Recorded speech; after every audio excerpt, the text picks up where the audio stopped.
여기 보이는 이 화면이 포토샵 CC 2020 버전입니다. 자, 요런 첫 화면을 인터페이스라고 하죠. 상단에 보이는 이 부분을 메뉴바라고 하고요. 자, 여기 부분을 옵션이라고 합니다. 이 옵션은 이 툴박스를 클릭했을 때 클릭한 이 툴박스에 대한 옵션이에요. 만약에 내가 올가미 라스트를 클릭하게 되면 그에 대한 옵션인 거예요. 만약에 타입 툴을 클릭했다 그러면 타입 툴에 대한 옵션이 여기에 뜹니다. 그리고 마찬가지로 이 부분은 패널이라고도 하고 팔레트라고도 합니다. 이 포토샵은 일러스트와 마찬가지로 어도비사 거이기 때문에 명령어나 인터페이스가 거의 흡사해요. 다만 일러스트가 보는 구조는 좀 더 심플해요. 일러스트는 레이어에 그렇게 신경 안 쓰잖아요. 그쵸? 레이어 사용하는 거 락 채워버리고 그 다음에 또 추가하고 싶을 때 레이어를 추가해서 작업을 하면 되지만 포토샵은 가급적이면 각각을 레이어에 두셔야 돼요.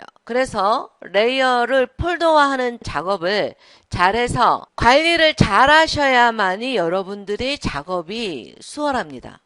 인터페이스가 비슷해 보여도 일러스트보다는 포토샵이 동시에 봐야 될 게 많아요. 일러스트는 툴 도구만 사용하고 툴에 있는 걸 더블 클릭해가지고 대화 상자 나오면 그 옵션만 조절하면 대부분이 됐잖아요. 그렇지만 이 포토샵은 툴을 클릭했을 때, 이 툴을 클릭했을 때 그에 따른 옵션을 봐야 되고요. 레이어를 봐야 됩니다. 동시에 봐야 될 게 많아서 조금 더 복잡한 게 포토샵이라고 할 수 있어요. 일러스트의 가장 중요한 기능은 벡터 파일 이미지여서 캐릭터라든가 아이콘, 로고 등을 제작하는 데 유용했죠. 포토샵은 가장 대표적인 게 사진 편집이죠. 사진 편집, 합성, 보정 이런 거죠. 지금은 어도비 XD가 나와가지고 UI UX 인터페이스 제작은 XD가 많이 하지만 그전에는 단연 포토샵으로 다 했어요. 지금은 그 비중이 어도비 XD로 좀 많이 넘어가서 여러분들의 웹을 디자인하기 위해서는 일러스트도 잘 하셔야 되고요. 일러스트는 벡터 파일 우리가 여태 했던 것처럼 그걸 제작하면 되고요. 메인 상단에 이미지를 보정해서 올려야지 이미지를 갖다가 그대로 올리면 안 돼요. 이미지를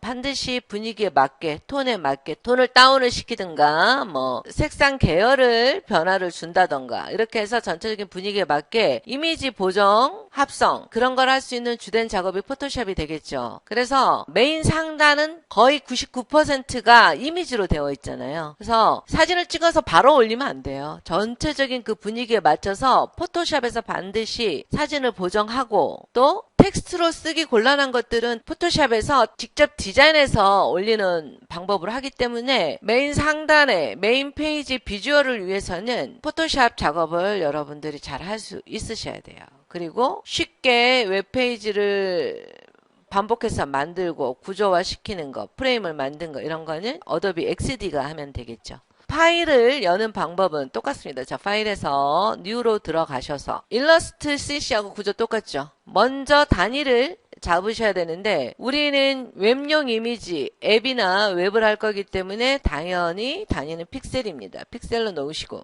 위드, 가로 폭이죠. 내가 1000으로 놓게 되면 1000픽셀이 되는 거고 헤이트, 높이죠. 높이도 1000으로 놓고 리솔루션, 해상도입니다. 우리는 스크린에서 출력되는 거기 때문에 해상도는 72만 두면 됩니다. 72로 놓으시고 칼라 모드 RGB로 놓으시고 내가 여는 창에 컬러를 무엇으로 할 것이냐 흰색으로 할 것이냐 아니면 뭐 블랙으로 할 것이냐 백그라운드 컬러라는 거는 여기 컬러가 백그라운드 컬러예요. 여기가 지금 흰색으로 되어 있기 때문에 똑같이 흰색으로 되겠죠. 투명하게 할 것이냐 트랜스페어런트 커스텀 사용자가 정의할 수 있겠죠. 일단 화이트로 놓으시고 자 크리에이트를 누르시면 자 이렇게 파일이 열립니다. 자 그러면 파일 열기는 파일에서 오픈으로 들어가서 열어도 되고요. 브라우저인 브릿지로 열어도 되는데 저는 그냥 오픈으로 엽니다. 자 오픈으로 열어서 보시게 되면 자 여기서 이렇게 썸네일이 보이죠. 보이면 여러분들이 원하는 이미지를 고를 수가 있어요. 선택하고 열기를 눌러도 되겠지만 내가 고르고자 하는 이미지를 자 여기서 요 이미지하고 두 개를 다중으로 선택할 때는 Shift 키를 눌러도 되고 컨트롤 키를 눌러도 돼요. 자 그리고 엔터를 치시면 됩니다. 자 이렇게 열렸어요. 자, 열렸으면 이 이미지 상단에 3개가 있죠. 이렇게 클릭하면 자, 이미지가 있습니다. 자, 보통 포토샵은 사진을 합성하는 거잖아요. 그렇기 때문에 이미지가 여러 개 열릴 때가 많아요. 저는 이렇게 좀 띄어서, 이거는 사용자 나름이겠지만, 자, 이걸 이렇게 띄어서 볼 수도 있고, 이렇게 밀어 넣으면 붙여지기도 합니다. 작업이 편리성, 화면이 좁으니까 저 같은 경우는 컨트롤 마이너스 시켜서 축소를 해서 옆에다 놔요. 옆에다 좀 놓고, 얘도 꺼내서 놓고, 컨트롤 마이너스 시켜서.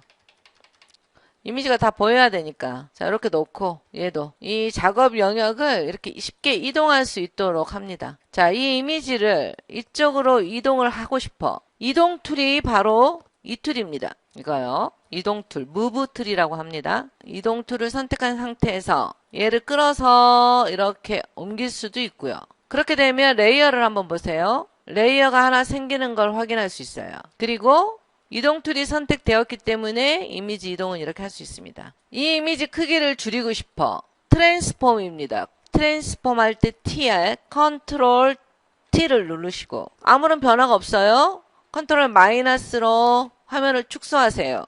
그렇게 되면 이 바운딩이 나오죠. 이렇게 바운딩을 꺼내서 조절할 수가 있습니다. 그리고 또 마찬가지로 그 옆에 이미지 이동 툴을 선택하시고 이 백그라운드를 선택해서 이렇게 드래그해도 상관이 없어요. 자, 이렇게 그렇게 되면 레이어를 한번 보세요. 위에 레이어가 있고 두 번째 바다가 있고 제가 하얀 화면에다 옮겼기 때문에 백그라운드 이미지 이렇게 있죠. 우리 눈에는 어떤 게 먼저 보여요? 가장 레이어가 위에 있는 게 우리 눈에 보이는 일러스트랑 똑같죠. 자, 이런 구조입니다. 여기서 레이어를 위로 올리게 되면 얘가 우선으로 보이는 거고 내리게 되면 또 아랫게 우선으로 보이게 되겠죠. 자, 레이어는 되게 포토샵에서 중요한 부분이에요. 자, 그래서 레이어를 잘 살펴보시면 되고요. 마찬가지로 선택해서 휴지통을 누르면 삭제가 됩니다. 딜레트 시키겠냐? 예스 누르면 삭제가 되고요. 이미지를 이동할 때는 이 이동 툴을 누르고 이동한다고 했습니다. 이동하시고 자, 그러면 포토샵의 가장 중요한 기능 선택 도구인데요. 한번 포토샵의 대표 기능을 한번 살펴볼게요. 선택 도구는 되게 여러 가지가 있어요. 2020에는 더 많은 기능들이 이제 추가가 됐는데 여기 보게 되면 라쏘 툴이 있습니다. 이 라쏘 툴, 올가미 툴이라고도 하고요. 얘를 선택해 보세요. 두 번째 라쏘 툴을 선택해서 상단에 패더, 가장자리를 부드럽게 하는 겁니다. 패더를 한 100 정도 줘보세요. 우리가 단위를 픽셀로 뒀기 때문에 굳이 px라고 적지 않아도 모든 단위는 픽셀로 되게 되어 있습니다. 자, 이 부분을 드래그하세요. 이렇게 드래그하면 100 픽셀만큼 영역이 부드럽게 처리가 돼요. 자, 다시 정리를 해드리자면 자, 이동할 때는 이동 툴을 누른다고 했어요.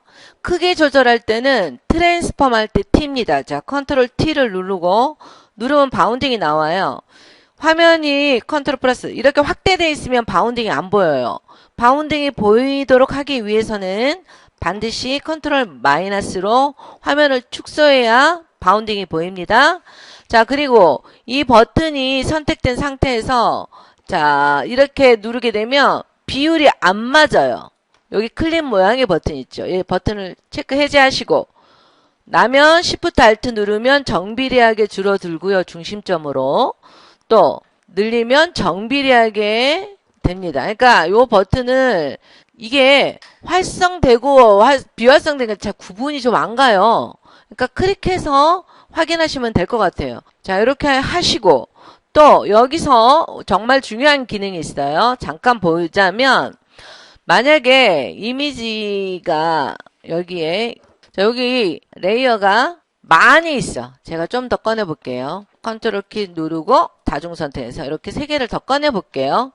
꺼내서 합성을 하려고 얘도 여기다 옮기고 또 얘도 여기다 옮기고 자, 컨트롤 T로 좀 줄일게요. 얘도 여기다 옮겨요. 컨트롤 T로 일단 맞춰볼게요. 이렇게 했어요. 그러면 지금 여기 레이어가 굉장히 많이 생겨요. 여기서 가장 중요한 기능을 말씀드리려고 하는 겁니다. 자, 이렇게 있을 때 오토 셀렉트가 있어요. 오토 셀렉트를 체크가 되어 있으면 이렇게 좀 빼줘야 되겠다. 이렇게 놓고 이렇게 다 보이게 놨을 때 나는 얘를 선택하잖아요. 그러면 자동으로 알아서 레이어가 선택됩니다. 여기도 얘를 선택하면 자동으로 알아서 레이어가 선택되죠. 지금 우리 눈에는 레이어가 4개밖에 안 보여서 찾을 수도 있겠지. 근데 포토샵 작업하면 레이어가 굉장히 많아요. 일일이 다 찾을 수도 없어요. 거기에 시간을 뺏길 수가 없기 때문에 항상 이 오토 셀렉트는 체크가 되어 있어야 되는데요. 일단 그 옆에 보시면 옵션이 그룹 있고 레이어가 있습니다. 반드시 우리는 레이어를 선택할 거기 때문에 레이어로 놓으시고 오토 셀렉트는 체크해 둔다. 그리고 또 그 옆에 보시면 Show Transform Controls가 있어요. 얘는 체크가 되어 있잖아요. 그렇게 되면 모든 레이어에 바운딩이 다 있어. 그래서 나도 모르게 작업하다 보면 막 이렇게 틀어져 버리고 회전돼 버리고 그래요. 바운딩은 크기 조절할 때 말고 있으면 굉장히 불편하거든요. 얘 때문에 다른 작업이 힘들어요. 그렇기 때문에 얘는 체크를 푼다. 항상 체크를 풉니다. 아시겠죠?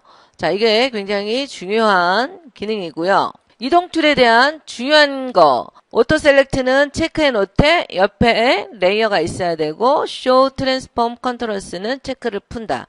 자, 요 정도만 알고 계시면 됩니다. 여기 보시면 지금 레이어가 지금 5개가 있어요. 이 정렬 버튼에 대해서 알아보도록 할 겁니다. 자, 크기 조절 명령은 뭐라고 그랬죠? 컨트롤 T라고 그랬죠? 컨트롤 T로 일단은 조그맣게 줄여볼게요. 얘도 좀 조그맣게 놓고 Shift Alt 누르고 정비하게 줄이세요. 또 얘 레이어도 선택해서 컨트롤 T를 누르고 Shift Alt 눌러서 정비하게 줄이도록 하겠습니다. 엔터. 이 레이어도 선택해서 컨트롤 T로 누르고 줄이고 엔터. 자, 이 레이어도 선택해서 컨트롤 T로 줄여서 안 보일 때는 마이너스 시켜서 화면을 축소해야 보인다고 했습니다.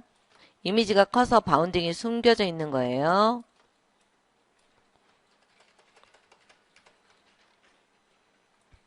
자, 각각을 이렇게 제가 줄여볼게요. 자, 이렇게 작업을 했어요. 이렇게 했을 때 정렬 버튼을 알아보려고 하는 거예요. 얘와 다중선택. Shift 키입니다. Shift 키 누르고 자, Shift 키 누르고 선택하니까 다 선택됐어요. 첫 번째 버튼을 누르게 되면 자, Align Left Eases라고 뜹니다. 왼쪽 라인의 정렬이에요. 그쵸? 포토샵에서 뒤로 돌리기는 Ctrl Alt Z입니다. 자, 또 뒤로 돌리고 이번에는 가운데 건 눌러볼게요. 센터.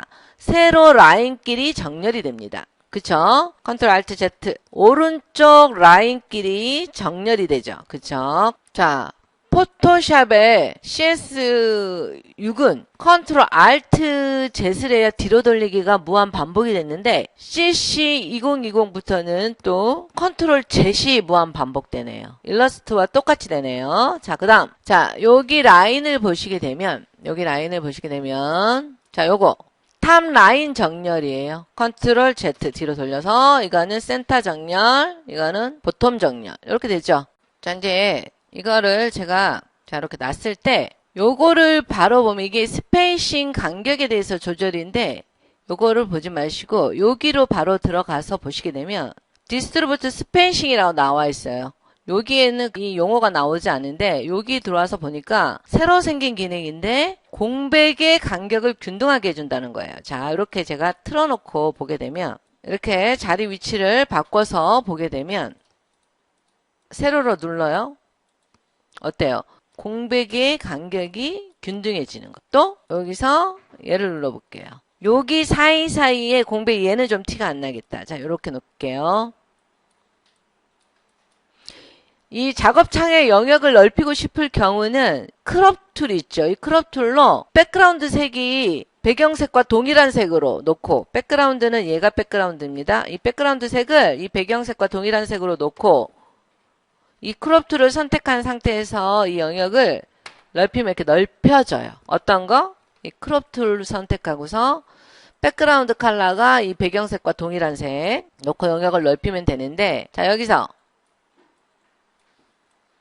이렇게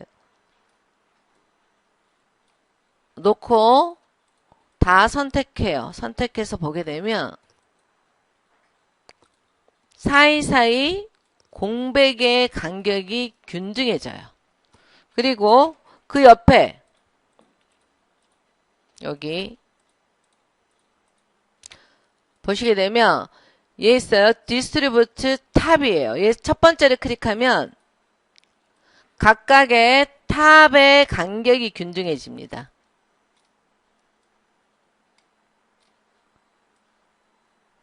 각각의 탑의 간격이 균등한 걸 확인할 수 있죠. 마찬가지로 두 번째 걸 클릭하면 센터의 간격이 균등해집니다. 뷰에서 클리어 가이드 시키고 컨트롤 T를 눌러서 중심선 잡아보고, 얘도 컨트롤 T를 눌러서 중심선 이거는 여러분 디자인할 때 굉장히 중요한 겁니다. 이 간격 균등하게 하는 거. 우리가 앞으로 메뉴를 만들기 때문에 얘를 잘 사용할 줄 알아야 돼요. 우리는 디자인을 할 거잖아요. 웹 디자인을 할 거기 때문에 이런 간격 균등하게 하는 걸 굉장히 잘 써야 돼요. 자, 보시면 센터 라인의 간격이 균등한 걸 확인할 수 있죠. 그쵸? 자, 이게 자, 이 버튼이었고요. 여기는 당연히 아랫라인, 보텀의 라인을 간격 균등. 다시 클리어 가이드 시키고 컨트롤 T를 눌러서 보텀, 그냥 엔터. 자, 이 보텀의 라인을 그거 보잖아요. 자, 이 아래 라인의 간격들이 균등한 걸 확인할 수 있죠. 자, 마찬가지로 여기는 왼쪽 라인의 간격 균등, 세로로 센터 라인의 간격 균등, 오른쪽 라이트의 라인의 간격 균등이 되겠죠. 자, 여기까지 확인해 보도록 하세요.